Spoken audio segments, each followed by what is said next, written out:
बिस्मिल्लाहिर्रहमानिर्रहीम। अस्सलाम वालेकुम व्यूअर। आज हम आपके सामने लेक्चर नंबर 13 लेके आए हैं,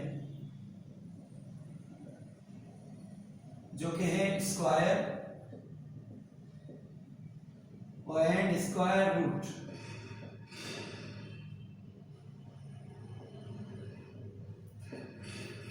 ये बहुत ही इंपॉर्टेंट टॉपिक है, मगर बिल्कुल सिंपल टॉपिक है। तो सबसे पहले हमने स्क्वायर सीखना है। स्क्वायर सीखने से पहले एक चीज़ मैं आपको बता दूं कि फॉर एग्जांपल 3 और इसके ऊपर छोटा सा नंबर 2 दिया हुआ है, इसको हम क्या पढ़ते हैं? ये जो नीचे नंबर आ रहा है इनको हम बोलते हैं ये बेस। जो ऊपर है इसको हम दो चीज़ें बोलते हैं, पावर भी बोलते हैं और एक्सपोनेंट भी बोलते हैं। तो जब भी किसी भी नंबर के बेस के ऊपर पावर 2 आएगा इसको हम स्क्वायर पढ़ते हैं। तो इसको हम क्या पढ़ेंगे? 3 स्क्वायर। इसको हल करने का तरीका क्या है? ज्यादातर लोग गलती करते हैं कि 3 को 2 से मल्टीप्लाई कर देते हैं, जबकि ऐसे नहीं है। इसका मतलब है कि आप बेस को पावर टाइम्स लिखकर आपस में मल्टीप्लाई करें। कहने का मतलब कि हमने बेस को पावर टाइम यानी 3 को हमने 2 मरतबा लिखना है और आपस में मल्टीप्लाई करना है। इसका आंसर आ जाएगा 9। फॉर एग्जाम्पल एक और लेते हैं 4 स्क्वायर। इसका मतलब है 4 को हमने 2 मरतबा लिख के मल्टीप्लाई करना है, तो 4 मल्टीप्लाई 4 इज इक्वल टू 16। तो ये है स्क्वायर हल करने का मेथड। अगर इसकी जगह पे पावर और आ जाता है कोई, फॉर एग्जाम्पल 3 पावर 3, तो इसको हम कैसे लिखते हैं? 3 को 3 टाइम लिख के आपस में मल्टीप्लाई करेंगे, तो ये आ जाएगा 3 3 9, 9 3 27। अगर कोई इसका आंसर निकालता है सिर्फ इनको बेस को पावर से मल्टीप्लाई कर देता है, दैट इज रॉन्ग। इसका आंसर 9 कभी भी नहीं आएगा। इसका आंसर आएगा कि 3 को आपको 3 टाइम्स लिख के मल्टीप्लाई करना है। अगर फॉर एग्जांपल 4 के ऊपर पावर 3 आ गया तो हमने 4 को 3 टाइम्स लिखना है, यानी 4 4 और 4 इनको आपस में जब मल्टीप्लाई करेंगे तो 4 4 द 16, 16 4 द 64 आ जाएगा इसका आंसर। तो ये हमने फर्स्ट 10 नेचुरल नंबर के स्क्वायर लिखे हुए हैं आपके सामने। तो 1 का स्क्वायर, 1 के स्क्वायर का मतलब है 1 को हमने 2 टाइम आपस में मल्टीप्लाई करना है, यानी 1 मल्टीप्लाई 1 इज इक्वल टू 1। इसी तरीके से हमने 10 तक स्क्वायर्स यहाँ पे आपके सामने लिखे हैं। तो स्क्वायर के बाद जो नंबर आता है इनको हम क्या बोलते हैं? तो ये 1 4 9 16 25 36 49, ये सब क्या है? इन सबको हम बोलेंगे these are perfect square number. इनको हम क्या बोलेंगे? Perfect square number. तो ये भी अक्सर क्वेश्चन आते रहते हैं कि फॉर एग्जांपल आपको बोलते हैं कि 90 और 80 के दरमियान कौन सा परफेक्ट स्क्वायर नंबर आता है, तो उसका आंसर आ जाएगा 81। फॉर एग्जांपल कोई बोलता है कि 70 और 60 के दरमियान यानी बिटवीन कौन सा परफेक्ट स्क्वायर नंबर आता है, तो उसका आंसर है 64। तो ये जो स्क्वायर होने के बाद जो नंबर बनते हैं इनको बोलते हैं these are perfect square numbers. इसके बीच में जो भी नंबर आएंगे यानी 1 से लेके 4 तक, जैसे 2 है 3 है, वो परफेक्ट स्क्वायर नंबर नहीं होंगे। तो हम अब सीखते हैं कि स्क्वायर रूट। स्क्वायर रूट की निशानी ये है, इसको हम बोलते हैं, ये है सिंबल ऑफ स्क्वायर रूट। कोई भी नंबर जिसका स्क्वायर रूट निकालना होता है वो इसके अंदर लिखते हैं। फॉर एग्जांपल आपसे कोई बोले 4 का स्क्वायर रूट निकाले, तो इसका आंसर हम कैसे पता चले? उसके लिए जो हमने स्क्वायर सीखा है पहले उसको वापस जो है रिपीट करते हैं। फॉर एग्जांपल 3 का स्क्वायर क्या है? 9। तो हम बोलेंगे 9 इज स्क्वायर ऑफ 3। और अगर आपसे पूछे कि 9 3 का स्क्वायर है, 3 9 का क्या है, तो हम बोलेंगे 3 इज स्क्वायर रूट ऑफ 9। तो क्या हुआ? जब हमने 3 का स्क्वायर निकाला तो 9 आ गया। जब हमने 9 का स्क्वायर रूट निकालेंगे तो वापस 3 आ जाएगा। 4 का स्क्वायर रूट क्या आ जाएगा? 2 आ जाएगा। 9 का स्क्वायर रूट क्या आ जाएगा? 3। इसी तरीके से 16 का स्क्वायर रूट क्या आ जाएगा? 4।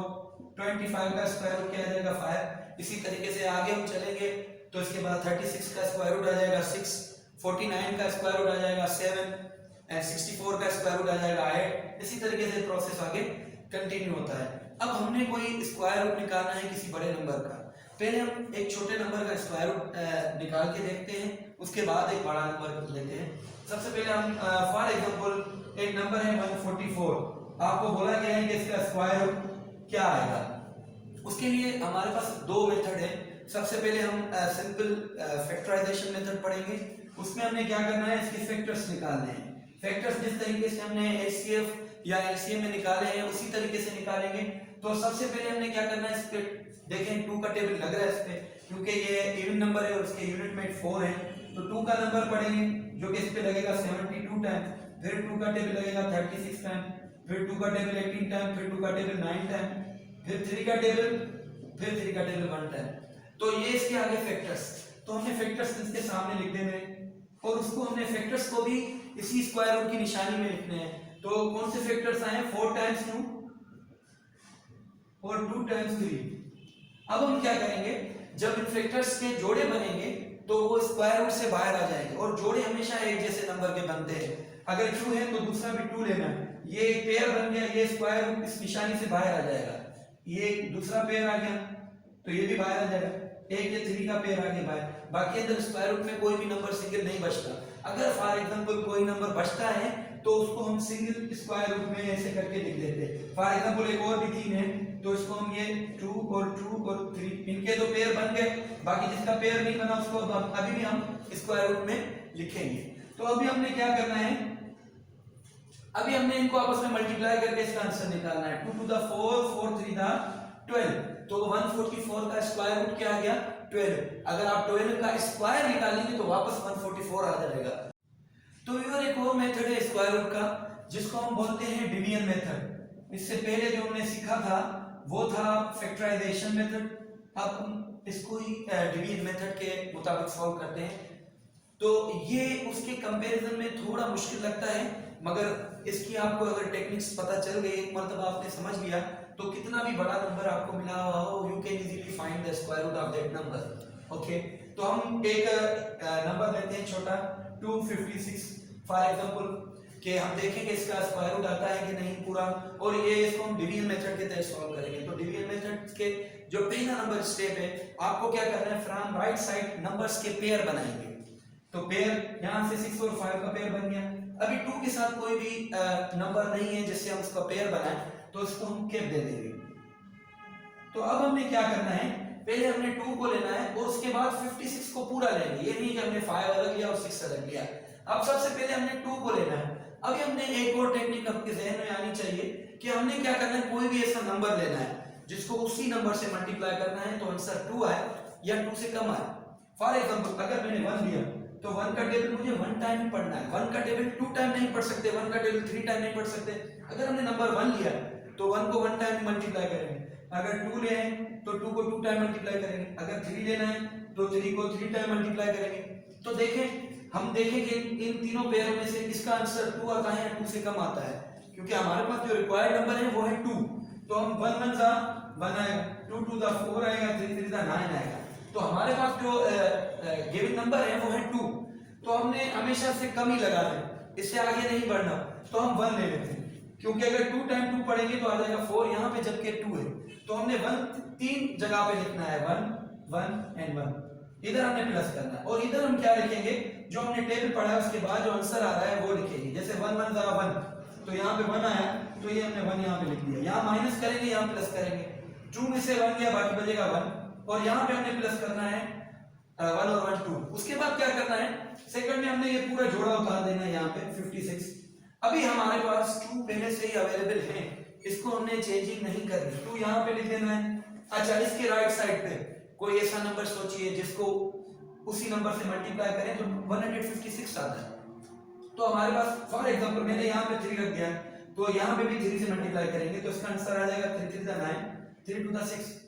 मगर ये बहुत आगे है, तो मैं क्या करता हूँ, 2 लिखता हूँ यहाँ पे। 2 तो हमें लाजमी रखना है, क्योंकि ये नंबर हमारे पास इस सम अप के बाद आया है, तो इस नंबर को हमने चेंजिंग नहीं करनी। इसके आगे 6 रखता हूँ और इसी पूरे नंबर को मैं 6 से मल्टीप्लाई करता हूँ। 6 6 दा 36, 6 3 ऊपर गया, 6 2 दा 12, 12 और 3 50। तो देखिए हमारे पास रिक्वायर्ड नंबर आ गया है। तो हमने क्या करना है, 2 के साइड में 6 लगाना है, नीचे भी 6 और 6 तीन जगहों पे जो भी हम नंबर एक्स्ट्रा देते हैं वो तीन जगहों पे रखना है, 1 2 3। तो इधर हम क्या लिखेंगे, 26 का टेबल 6 टाइम पड़ा है, 156 यहाँ पे लिखेंगे, यहाँ माइनस करेंगे यहाँ प्लस करेंगे, ये कैंसिल हो जाएगा, इसका आंसर आ जाएगा 32। जबकि आंसर जो है वो ओरिजिनल ये है। तो 256 का हमने स्क्वायर किया तो आंसर क्या आ गया 16। फॉर एग्जांपल हमें कोई बड़ा नंबर मिला हुआ है जैसे 1225 या 1225, इसका स्क्वायर रूट हम डिवीजन मेथड के तहत कैसे निकालते हैं, बिल्कुल सिंपल मेथड है। आपको क्या करना है, पहले नंबर उतार देना, यहाँ पे 1225 यहाँ पे लिख देना, फिर यहाँ से पेयर बनाना शुरू करने फ्रॉम राइट साइड, ये एक पेयर बन गया, ये दूसरा पेयर बन गया। अब हमने क्या करना है, अभी हमारे पास जो पहला नंबर मिला हुआ वो 12 है, 1 नहीं है क्योंकि ये पेयर में है। तो 12 को हमने कौन सा टेबल पढ़े, जो उसी टाइम पढ़े तो आंसर 12 आए या 12 से कम आए। देखिए बहुत सारे लोग क्या करते हैं 3 का टेबल 4 टाइम पढ़ देते हैं, ऐसे नहीं करना। अगर आपको 3 का टेबल पढ़ना है तो 3 टाइम पढ़ना पड़ेगा, अगर 4 का टेबल पढ़ना है तो 4 टाइम टेबल पढ़ना है। तो ये आपको ज़हन में रखना है। हम इन दोनों नंबरों में से देखते हैं कि 12 आता है कि नहीं। तो 3 3 द 9, 4 4 द 16। तो देखें 16 तो बड़ा हो गया, यहाँ हमारे पास 12 है तो हमने इधर 9 ले रहे हैं। तो हम कैसे 9 लेके आते हैं, जब 3 को 3 से मल्टीप्लाई करते हैं तो ये 3 हमने 3 जगहों पे लिखना है, एक यहाँ पे, एक यहाँ पे और एक ऊपर आंसर में। ओके, यहाँ पे प्लस होगा और इधर हमने क्या लिखना है, इसका जो आंसर आया 3 3 द 9, इधर हमने 9, इधर माइनस करना है, इधर प्लस करना है। 12 में से 9 के बाद बचेगा 3, यहाँ पे प्लस करेंगे 3 और 3 6। उसके बाद क्या कर देना है, दूसरा पेयर उतारना है यहाँ पे 25 का। अभी हमारे पास 6 पहले से ही अवेलेबल है। देखें एक थोड़ी सी शॉर्टकट आपको टेक्निक सीखनी पड़ेगी। अभी हमने इस तरफ कौन सा नंबर लगाना है, फॉर एग्जांपल मैं अगर 1 लगाता हूं तो 1 से मल्टीप्लाई करूंगा 61 आ जाएगा, फिर 2 लगाता हूं, फिर ऐसे से चलता जाएगा क्योंकि ये तो बहुत बड़ा नंबर है।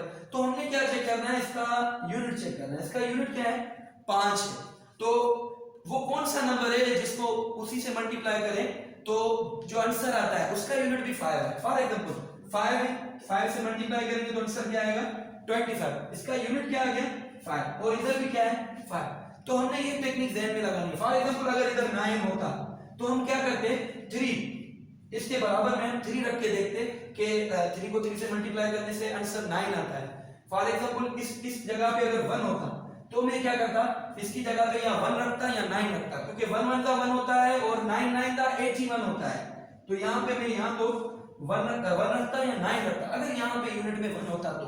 अभी यहाँ पे जो कि आपको पता है कि यहाँ पे हमारे पास 5 है तो और 6 हमारे पास पहले ही अवेलेबल है, तो इसके इस साइड में मैं 5 रखता हूँ और इसी पूरे नंबर को मैं 5 से मल्टीप्लाई करके देखता हूँ कि मेरा आंसर 325 आता है या नहीं। तो 5 5 का 25, 5 6 का 30, 30 में 2 प्लस करेंगे तो आ जाएगा 32। ये देखिए बिल्कुल एक्यूरेट आंसर हमारे पास आ गया है। तो हम क्या करेंगे, 6 के राइट साइड पे 5 रखेंगे और नीचे भी 5 रखेंगे और ये 5 ऊपर भी रखेंगे, यहाँ प्लस करेंगे। इधर हम क्या रखेंगे, 65 का 5 टाइम्स जो टेबल पड़ा है, जो आंसर आया 325, ये यहाँ पे रखेंगे। तो ये हमारा आ गया आंसर। तो 1225 का आंसर आ गया जब हमने स्क्वायर रूट निकाला तो 35। इसको अगर आपको वेरीफाई करना है कि हमारा आंसर सही है या नहीं तो आप इसका स्क्वायर निकाल के देखें, यानी 35 का स्क्वायर निकाल के देखें तो वापस 1225 ही आंसर आएगा। Thank you.